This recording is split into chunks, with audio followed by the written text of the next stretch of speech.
Assalamualaikum warahmatullahi wabarakatuh. Kita lanjutkan terkait dengan pembelajaran teori kita pada kali ini. Sebelumnya, Bismillah, kita awali dengan baca Bismillah terlebih dahulu. Kita akan belajar terkait dengan sistem pencernaan dan sistem urinaria. Langsung saja saya akan memberikan share screen terkait dengan sistem.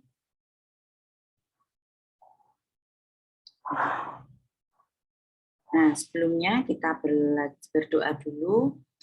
Bismillahirrahmanirrahim. Raditu billahi rabba wa bil islam dina wa bi Muhammadin nabiyya wa rasula. Rabbi zidni ilma warzuqni fahma. Amin. Sistem gastrointestinal. Nah, capaian pembelajarannya yaitu mahasiswa paham tentang struktur sistem gastrointestinal, mahasiswa paham tentang fungsi utama sistem gastrointestinal, dan mengetahui terkait dengan gangguan gastrointestinal. Nah, sistem gastrointestinal disebut juga dengan sistem pencernaan. Struktur dasar dari sistem gastrointestinal adalah mulut, faring, esofagus, lambung, dan usus. Struktur tambahannya adalah kelenjar air liur, hati, pankreas, dan kandung empedu. Di sini akan ada dalam sistem pencernaan ini yang pertama ada kelenjar ludah, ada karotis, submandibula bawah rahang, sublingual, rongga mulut, amandel, lidah, esofagus, pankreas, lambung, saluran pankreas, hati, kantung empedu, duodenum, saluran empedu, kolon transversum, kolon ascendent, kolon descendent, ileum, sacrum, appendix atau umbal cacing, rektum atau poros usus, dan anus yang terakhir.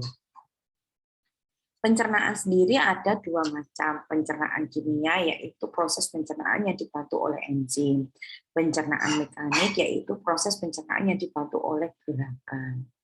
Nah, ketika kita makan bisa dilihat nih, makan, dikunyah, ditelan, kemudian ya, bisa kita lihat ya dari mulut dia akan nanti diproses di esofagus, kemudian di stomach, kemudian di small intestinal, wax intestinal, rektum, dan anus. Nah, ini bisa dilihat ya. Food itu adalah yang bagian gambar hijau di sini. Di sini. Di sini makan, kemudian diolah. Nah, di sini kalau terkait dengan sistem gastrointestinal sendiri ada beberapa gangguan yang dialami terkait dengan gangguan intestinal. Tetapi kita tidak bisa hanya bicara terkait dengan tinjau dari sistem itu. Contohnya pada ibu yang sedang hamil, dia nanti biasanya akan mengalami kesulitan dalam BAB atau bisa disebut juga sembelit. Kenapa kok bisa sembelit? Salah satunya yaitu karena adanya perubahan hormon yang akan mempengaruhi sistem saraf atau akan mempengaruhi otot-otot yang ada di saluran pencernaan dan juga saraf yang ada di saluran pencernaan yang akan menyebabkan motilitas ataupun gerakan dari otot-otot yang ada di sistem pencernaan itu melambat sehingga ibu mengalami sembelit. Itu salah satu gangguannya. Kemudian gimana kita bisa untuk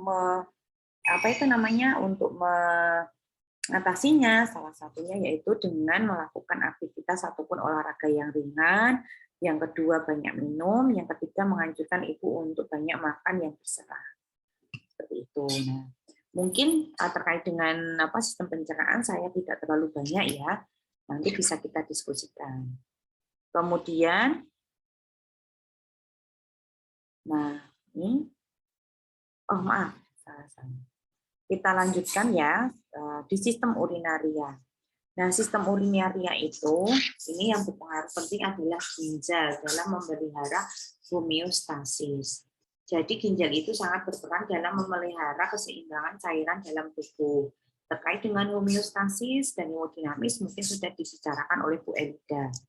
Nanti bisa dibuka kembali. Nah, fungsi sistem homeostasis terkait dengan Nah, fungsi terkait dengan homeostasis ini yaitu mengatur volume dan tekanan darah, mengatur konsentrasi plasma, membantu menstabilkan pH darah, menyimpan nutrien, membantu dalam mendeteksi racun. Kemudian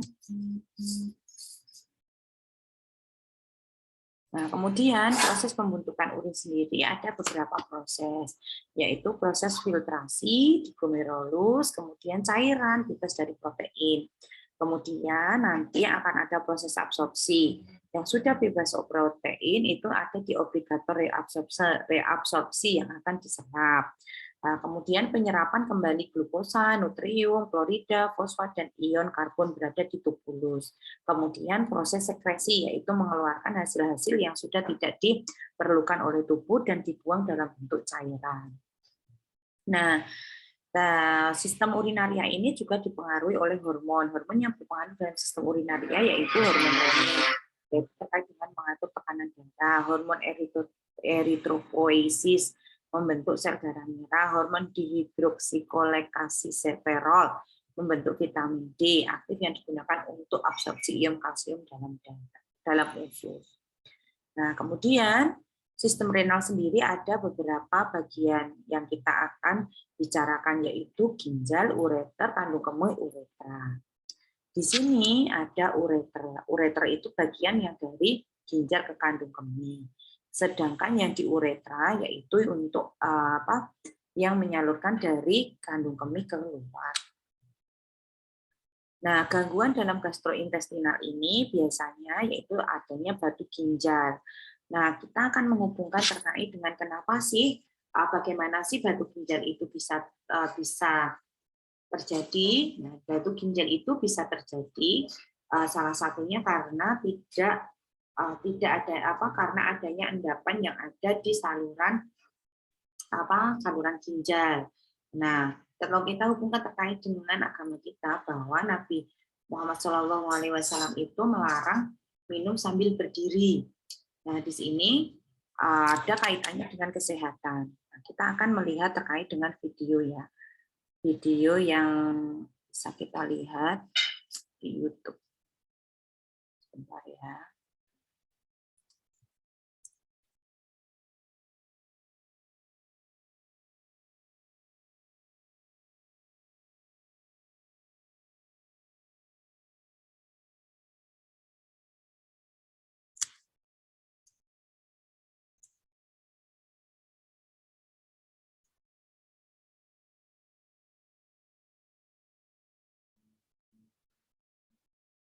Halo, nama saya Eki. Apakah kamu sangat lelah?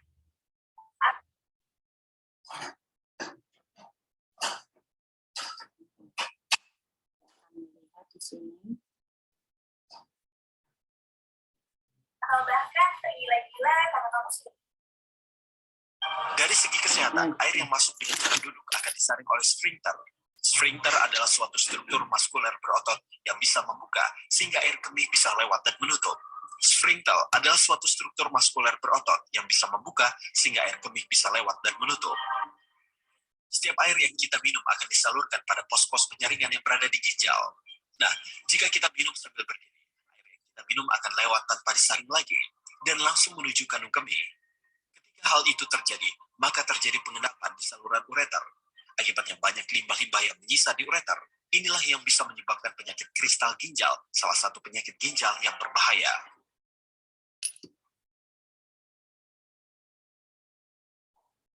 Kembali lagi, komparasi lagi. Nah, mungkin itu tadi terkait dengan sistem pencernaan dan sistem urinaria dan juga beberapa gangguannya. Sedikit saja saya sampaikan, kemudian kita nanti akan melakukan diskusi ya. Nah, mungkin itu saja saya sampaikan. Kita akhiri terlebih dahulu sesi ini dan kita akan meneruskan di Lensa Unisa.